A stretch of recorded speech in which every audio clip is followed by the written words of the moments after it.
Lee for allowing me to be away last communion service. We went, my wife and I, Arlene, we went to Montreal to see our daughter and her 3 sons. And as you can imagine, it was a reunion because we hadn't seen them for a long time. My middle grandson, Matthew, is planning to go to Portugal to do some volunteer work on an old house. He is a carpenter.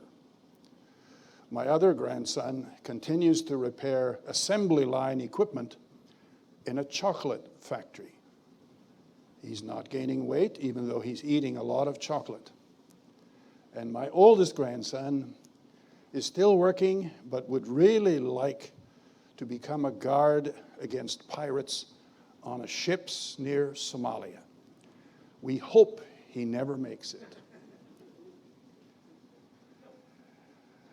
As Matthew has read the story of David and the royal family, and one of the things that comes up again and again in this chapter is that God is there, but he is invisible. He's there with his hand, but his hand is invisible. And his hand is there to make David successful in everything he's doing. Now, as you remember the chapter, 30 verses, it's about David, first of all, and Jonathan in the first 4 verses. It's mostly about David and the prince. And then it's about David and Saul. Although it's with Saul all the rest of the way, it focuses on verses 5 to 16, talking about Saul. Then we have David and the 2 princesses, Merab and Michal. And then, as I said, we have how the Lord interacted with all of these different things.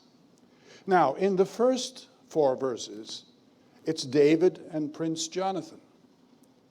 You may not have thought about it, but of course, let me say, first of all, Jonathan, the oldest son, would have been the next king. But in the story of David and Jonathan, Jonathan abdicates. Let's look at it just a little bit. First of all, this story takes place right after David killed Goliath. That's right there in the background. It's not the same day, but it's very, very close to that time. And in the story, as I said, Jonathan acts as though he is turning the throne, or the future throne, over to David. First of all, we read that he makes a covenant with him.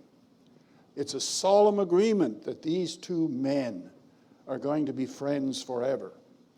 And later on, some time later, Jonathan reminds David of this covenant and wants David to promise to look after his family, him and his family, when David himself becomes the king.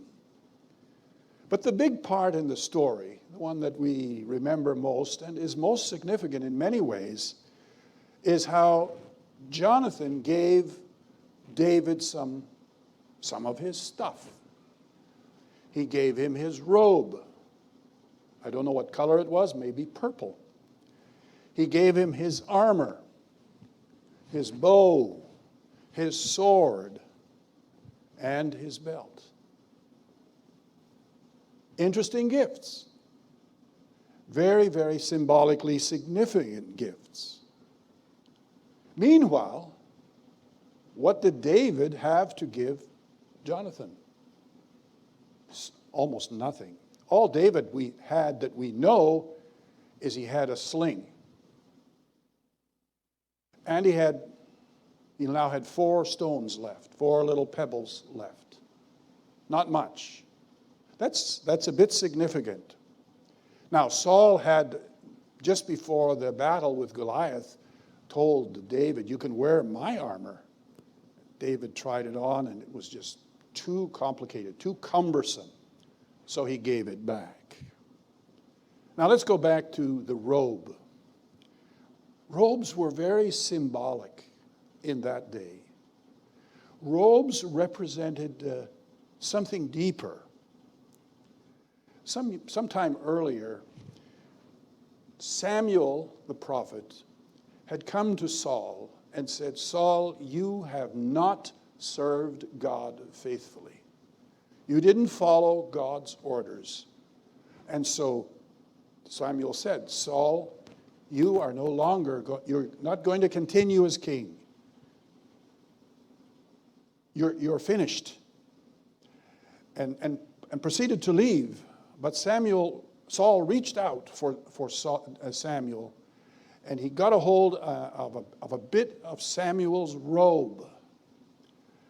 And that robe was more than just something Saul could grab. It symbolized the authority that Samuel had. And Samuel did have a lot of authority. After this story, there was a time when David and Saul met in the darkness of, well, they didn't meet, but they were both in a dark cave. And while they were there, of course, Saul did not see David, but Saul cut off a little bit of Saul's robe. David cut off a little bit of Saul's robe. And later, he was conscience-stricken because he had taken this. Why? Because that little piece of robe represented the king. And the king had been anointed by God. It was sacred. It was something you shouldn't violate, something you shouldn't deal with in the way that he had. And so he apologized for having done this. So now David has the clothes. And Jonathan, on the other hand, has to decrease, we might say. It's like at the time when John the Baptist and Jesus were together. And John the Baptist said, "I'm not worthy to tie the shoelaces of Jesus." And also in that story of Jesus and John, it says that John decreased and Jesus increased. Now, it may seem easy to you, but it wasn't.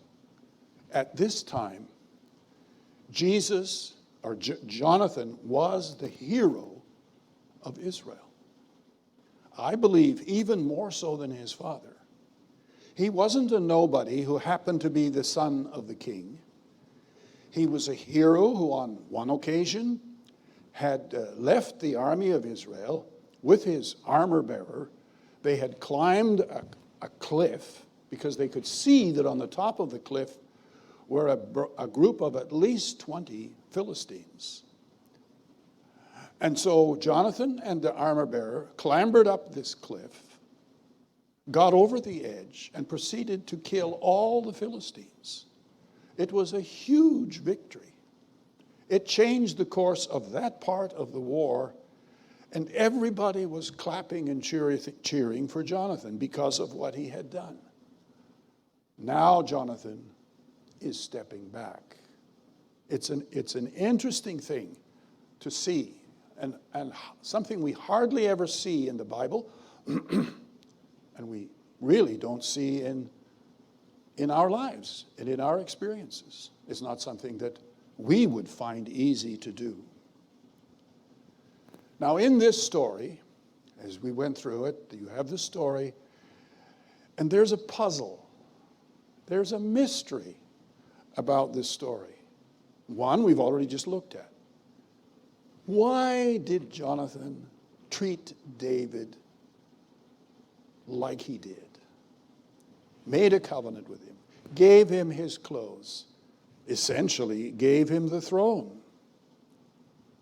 And then there was something else that, as Matthew read it, you may have picked out. And that is that in the middle of all of this, Saul appointed David to be over his men of war. This is the army. These are all the fighting men. Armies and fighting men are often, very courageous. They're often very, very close-knit.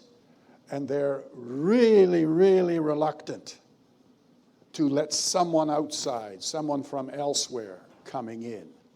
And they received David. It said, for them, what Saul did was good in their sight. And the puzzle is, why? Why would these soldiers break with tradition and embrace this young, red-haired boy as their commander, even if he was a great commander?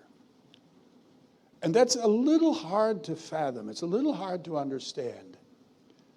And my conclusion is that it happened because God's invisible hand was in this whole period of time, stirring things and taking the things that happened to favor David. Now we come to the next section. Saul. What do we call Saul?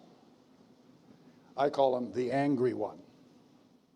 Saul the angry one, verses 6 to 16. Saul's anger seems to have started most strongly when some ladies sang a song. I call it a ditty. These ladies sang a ditty. It was not very tasteful. They shouldn't have done it. No way should they have done it, but they did. Saul has slain his thousands, and David his tens of thousands. Now, the text says that as soon as he heard this, Saul was very, very angry. And inside,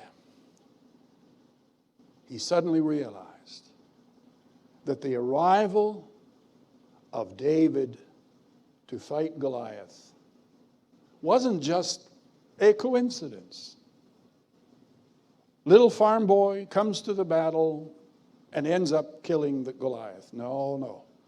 Suddenly he realized God had sent David to replace him.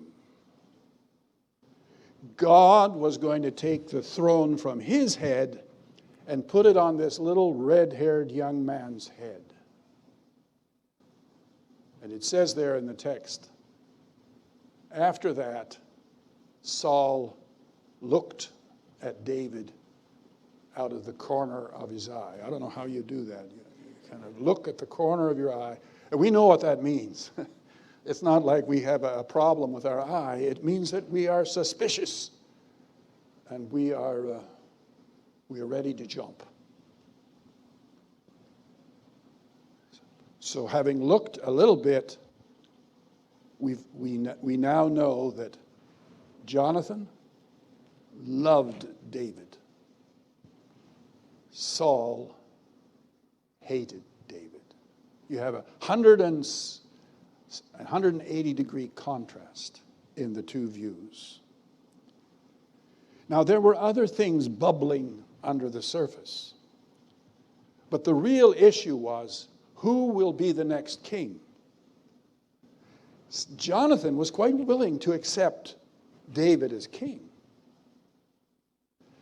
Saul was not willing to accept it. Now we know that Samuel had anointed David to be king secretly, privately. I would guess that secret wasn't kept for long. And Saul had heard about it, although he doesn't mention it. And then there was Samuel's prophecy. The Lord has torn the kingdom from you. That's from Saul. That's what Samuel said. And given it to one who is better than you. And Saul remembered that. He has torn your throne from your head and given it to someone better than you. This little guy is better than me? Yes. And Saul, he wasn't willing to bow to what was happening. Of course, the throne was still on his head, and he wanted to make sure that it would stay there. And there are a number of words in the text that give us a picture of how he felt. It says he was angry, he was displeased, he was afraid in verse 12, and he was in fearful awe in verse 15 of David. And then we have his behavior. He eyed David. He hurled, we're going to get to that now. He hurled 2 spears at David, trying to pin him to the wall.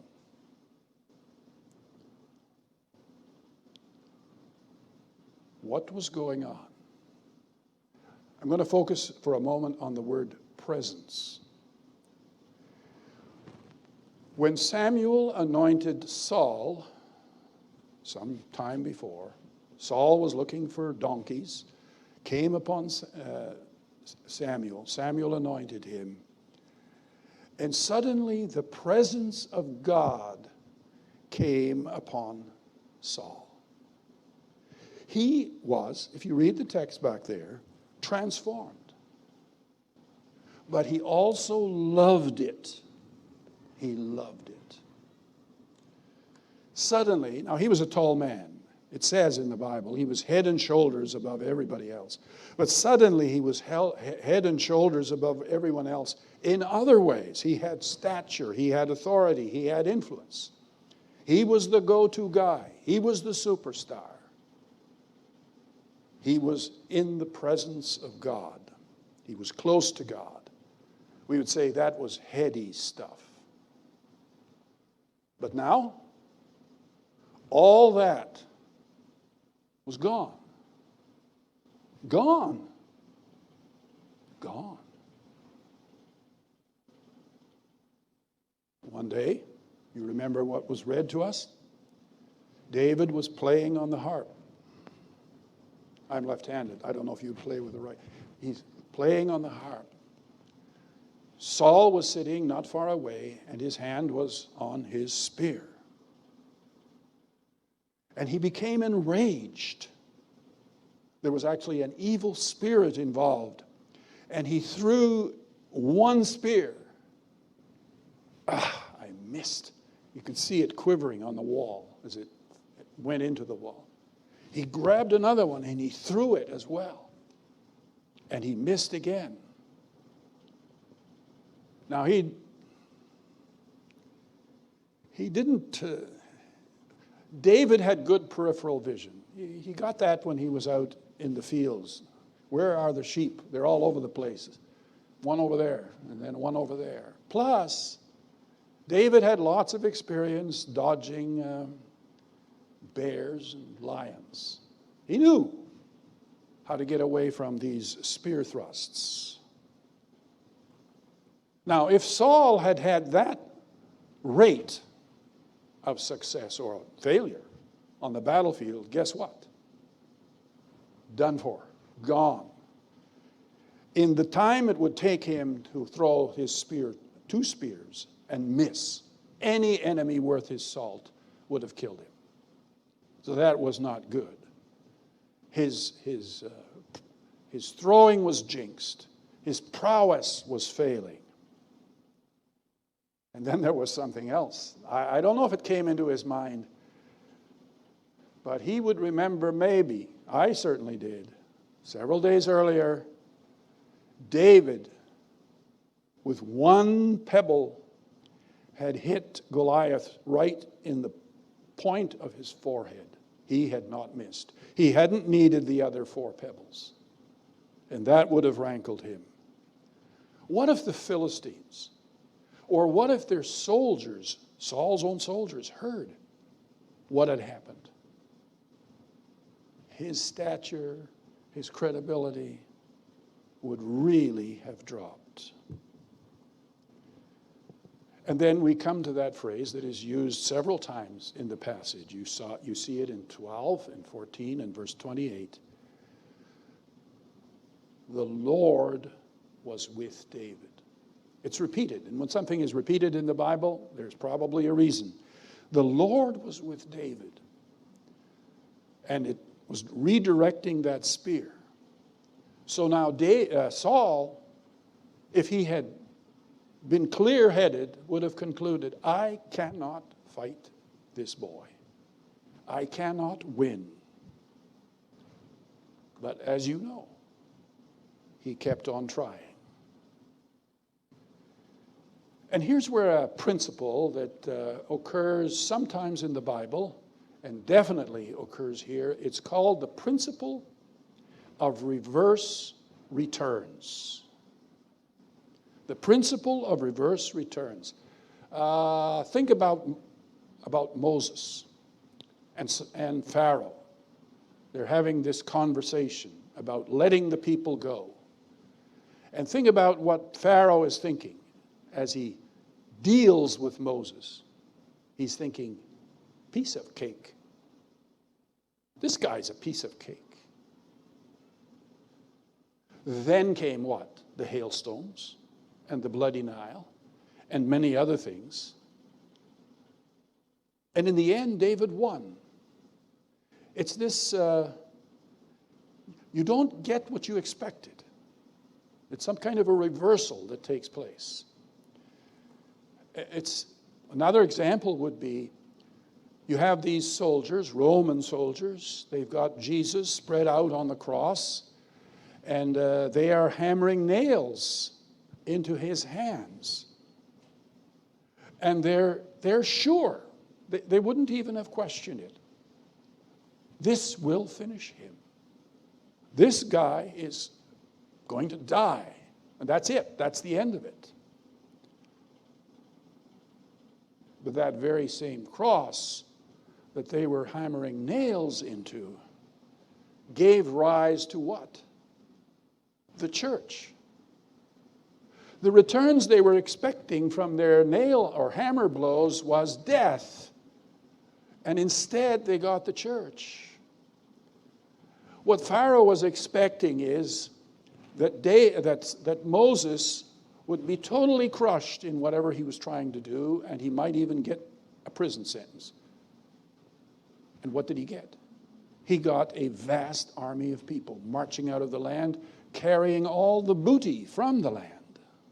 That's called reverse returns. There are other examples of it in the Bible, but maybe you've got the picture.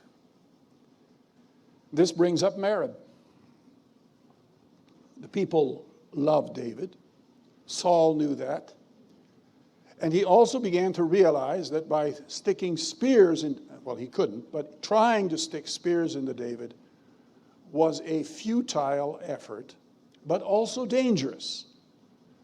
When you kill the people's superstar hero, some of them may react. Some of them may revolt and cause you all kinds of problems. So in his next two attempts, Saul goes behind the scenes. And he does that by asking David to marry Merab, the oldest girl, the oldest daughter of Saul. But he has a bit of a condition. It's not that clearly stated, but it is there. He said, I want you to fight the Lord's battle. What did he mean? What he meant was, yes, you can have Merab as your wife, but I want you to fight non-stop. I want you to fight the Lord's battles continuously, again and again and again. And his intention, of course, was that in one of those battles, David is going to be killed. The invisible hand can't protect him all of the time. But David said, I'm low class. I'm an inferior person. You are the royal family. I am David the shepherd. It's not possible for me to move up there. There's going to be shame everywhere. It's not going to work. And so Saul gave Merab to someone else. But then the news came that the other girl, Princess Michal, loved David. She had heard the songs and didn't think bad of them. She had heard the stories. And she loved David. And again, Saul, keeping in mind that he didn't want to directly attack David, thought of a way to use Merab, his daughter, indirectly. It's manipulation. It's not acceptable. But Saul didn't do what was acceptable. He was determined. And so the result, again, was failure. David said, this time, I'm poor. Last time he said, I am of a low class. This time he said, I am poor. And Saul, he's a clever guy, Saul. He doesn't give up. Saul said, well, we don't need money. This isn't about money.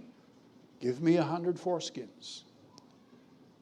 But of course, in his mind, again, was the fact, it was logical, wasn't it? David would get killed in that process. The law of averages was against David. Surely he would die and Saul would win. But David came back with 200 foreskins. Saul could not win.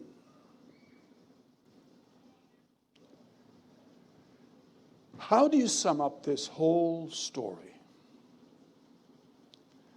It's with a simple word of 4 letters. It's the word with. W-I-I-T-H, with. The word with comes in marriages, in all aspects of families, in friendships. Husbands are with wives. Children are with their siblings. Boys are with each other, or they're with a girl. With is in every relationship. If you take the with out of a relationship, you have no relationship. But when you have a with in the relationship, you have dancing going on. The people who are with each other are dancing. They're like partners, moving in sync with each other. And when they're with each other, they feel secure, they feel loved, they feel hopeful, they feel stronger. People without that other person stop dancing. They are left with pain and anger and regret. The one who is left behind in that is often so angry that he even begins to get angry with God. In this story, Saul was no longer with God. Saul lost his dance partner.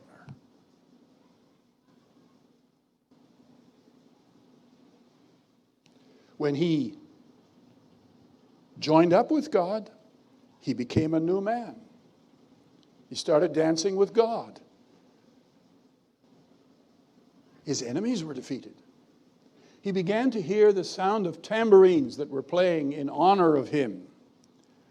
He got a crown, he got an army, and he got singing maidens. Now someone else won the battles. Someone else heard the singing. God was now with the red-haired boy named David.